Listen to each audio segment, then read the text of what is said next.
Private coaching centres की मनमानी को रोकने के लिए केंद्र सरकार ने बड़ा फैसला लिया है। इस वक्त अगर पूरे देश की बात की जाए तो कोचिंग सेंटर्स की भरमार है और कॉम्पिटिटिव एग्जाम्स की तैयारी जो है हर एक कोचिंग सेंटर में करवाई जाती है और अभिभावक भी यही चाहते हैं कि उनका बच्चा जो है वो अच्छा रैंक लेकर आए, ताकि या तो उसे अगर मेडिकल में जाना है तो वहां पर उसे दाखिला मिल पाए या फिर इंजीनियरिंग लाइन में जाना है तो उस कॉम्पिटिटिव में वो अच्छा रैंक लेकर आए। इसी चीज को देखते हुए कोचिंग सेंटर्स भी जो है अपनी तरफ से बहुत अच्छी ऐड देते हैं, विज्ञापन देते हैं, जिसके तहत ये कहा जाता है उनकी तरफ से कि हमारे कोचिंग इंस्टीट्यूट से अगर आपका बच्चा पढ़ेगा तो आपके बच्चे के अच्छे नंबर आएंगे, वो पहला, दूसरा, तीसरा रैंक जो है वो लेकर आएगा और अच्छा उसका जो है वो करियर बन पाएगा। लेकिन इस चीज के तहत जो है बच्चों पर दिमागी तौर पर काफी बुरा असर पड़ता है, क्योंकि अभी अगर देखा जाए तो जो अभिभावक हैं वो अपने बच्चे जो है 16 साल की कम उम्र के अगर है तब भी उन्हें जो है वो कोचिंग इंस्टीट्यूट में भेज रहे हैं, जिसके वनस्पत जो है जो असर उन बच्चों के मानसिक संतुलन पर भी पड़ता है।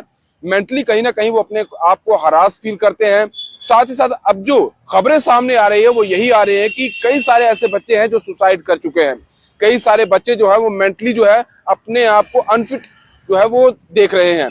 साथ ही साथ जो है बच्चों को पढ़ाते हुए कोचिंग इंस्टीट्यूट जो है वो मनमानी फीस भी वसूल रहे हैं। ये कह रहे हैं कि हो सकता है कि जब आपके कोचिंग की शुरुआत हुई है तब आपसे फीस ली गई हो इतनी, लेकिन जब आगे बढ़ने लगे तो आपसे फीस और ज्यादा वसूली जा रही हो।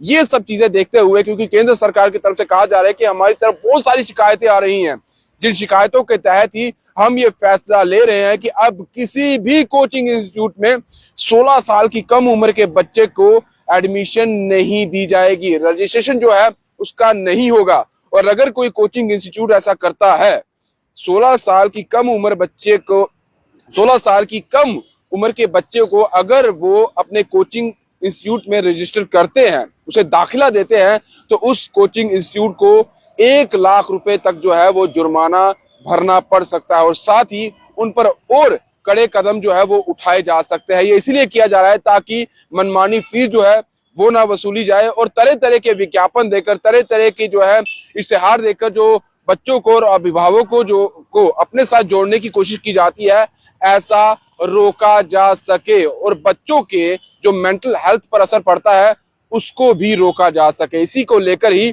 सरकार की तरफ से बहुत सारी जो है इस गाइडलाइंस की तरफ जो है वो चीजें रखी गई हैं, जिनमें साफ तौर पर कुछ चीजें मैं आपको बताने की कोशिश करता हूँ। इसमें यह कहा गया है कि कोचिंग में जिन टीचर्स की नियुक्ति की जाएगी वो कम से कम ग्रेजुएट होने चाहिए।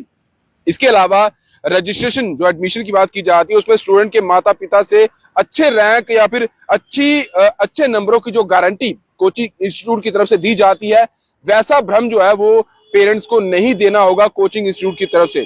साथ ही साथ जो मैंने पहले कहा कि कोचिंग संस्थान में जो बच्चा पढ़ने के लिए आएगा, जो कॉम्पिटिटिव एग्जाम की तैयारी करने के लिए आएगा, वो 16 साल से कम उम्र का बच्चा नहीं होना चाहिए, नहीं तो उस कोचिंग इंस्टीट्यूट पर एक्शन लिया जा सकता है। इसके बाद ये भी कहा जा रहा है कि कोचिंग सेंटर जो है, जो संस्थान आपने खोला है, वो क्वालिटी में पूरे तरीके से होना चाहिए। वहां पर किसी भी तरह की असुविधा जो है वो बच्चों को नहीं मिलनी चाहिए। वो पूरे मानक पर जो है वो दुरुस्त होना चाहिए। यानी कि अगर वहां पर कहीं आग जनी हो जाती है, कहीं आग लग जाती है उस कोचिंग इंस्टीट्यूट में, तो आपने किस तरह का वहां पर प्रावधान रखा है वो पूरे तरीके से होना चाहिए। मेडिकल फैसिलिटी आपके वहां पर होनी जरूर चाहिए ताकि कुछ भी हो बच्चों को तो वहां पर वो मेडिकल फैसिलिटी जो है वो बच्चों को फर्स्ट एड कम से कम जो है वो प्रोवाइड करवाया जा सके।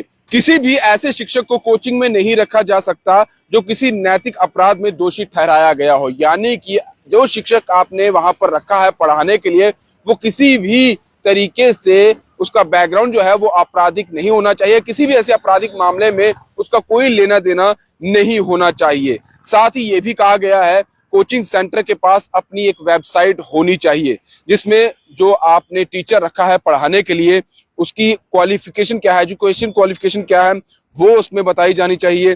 साथ ही साथ जो आप वहां पर पढ़ा रहे हैं, जो पाठ्यक्रम आपने रखा है, उसका जिक्र वहां पर होना चाहिए। जो कोर्स आप करा रहे हैं उसकी अवधि कितनी है, अगर आप 6 महीने का है, 1 साल का है, 2 साल का है, उसकी पूरी जानकारी जो है वो होनी चाहिए। साथ ही साथ आपके वहां पर स्कॉलरशिप अगर बच्चों को दी जाती है उसकी जानकारी जरूर होनी चाहिए। आप फीस कितनी ले रहे हैं उसका ब्यौरा भी वहां वेबसाइट में आपको देना होगा। यानी कि पारदर्शिता जो है वो पूरे तरीके से उन कोचिंग इंस्टीट्यूट को रखनी होगी। इसके साथ ये भी जोड़ा गया है कि आसान एग्जिट पॉलिसी। अगर कोई बच्चा आपके वहां पर पढ़ रहा है, कोई भी कोचिंग इंस्टीट्यूट है वहां पर पढ़ रहा है, आपके वहां आप 6 महीने का कोर्स करवा रहे हैं, 1 साल का कोर्स करवा रहे हैं, अगर वो बच्चा बीच में ही कोर्स को छोड़ना चाहता है, एग्जिट करना चाहता है, तो आपको उस बच्चे की बची हुई जो फीस है, जहां तक उसने पढ़ाई की है वो तो ठीक है, लेकिन उसके बाद की जो फीस रहेगी वो आपको उसे 10 दिनों के अंदर अंदर वापस देनी होगी। ये भी इसके तरफ कहा गया है। और साथ ही ये भी कहा गया है कि जो बच्चा आप अगर कोचिंग इंस्टीट्यूट तो आप चला ही रहे हैं, वो बीच में छोड़ रहा है, फीस तो आपको बची उसको वापस देनी है। अगर आप हॉस्टल फैसिलिटी दे रहे हैं, आपने मेस भी रखा है, तो उसकी बची हुई फीस भी आपको उस बच्चे को वापस देनी होगी। ये भी इस गाइडलाइंस में साफ तौर पर सरकार की तरफ से कहा गया है।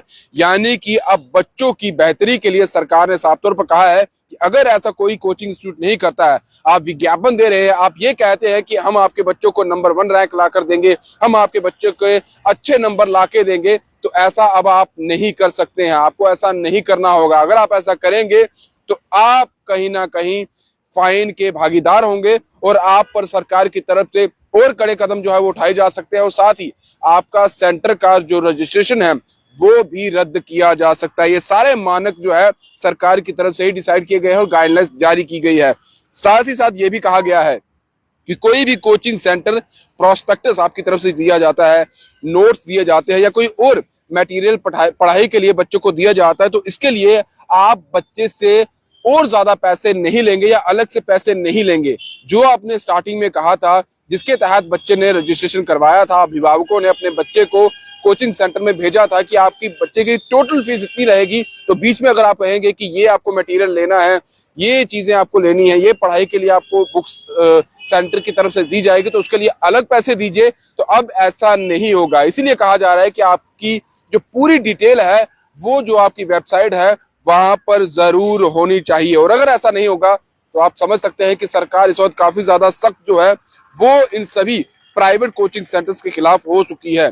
और ये भी कहा जा रहा है कि किसी स्पेशल कोर्स के तहत अगर आप रजिस्ट्रेशन कर रहे हैं और किसी स्पेशल कोर्स के लिए रजिस्ट्रेशन के आधार पर फीस में बढ़ोतरी नहीं की जा सकती। यानी कि अगर आप कोई स्पेशल कोर्स भी करा रहे हैं तो आपने जो रजिस्ट्रेशन की तरफ फीस बताई ही वही आपको लेनी है, इससे ज्यादा आपको उस स्पेशल कोर्स के लिए फीस भी नहीं लेनी है। तो इसके लिए आप अवधि बढ़ा सकते हैं लेकिन फीस नहीं बढ़ा सकते हैं। तो ये सारे जो चीजें हैं ये सरकार की तरफ से ही जारी की गई। फिलहाल दीजिए इजाजत। ब्रजेश अफ्तार के साथ राहुल सिंह, स्टेट सेंट्रल। नमस्कार।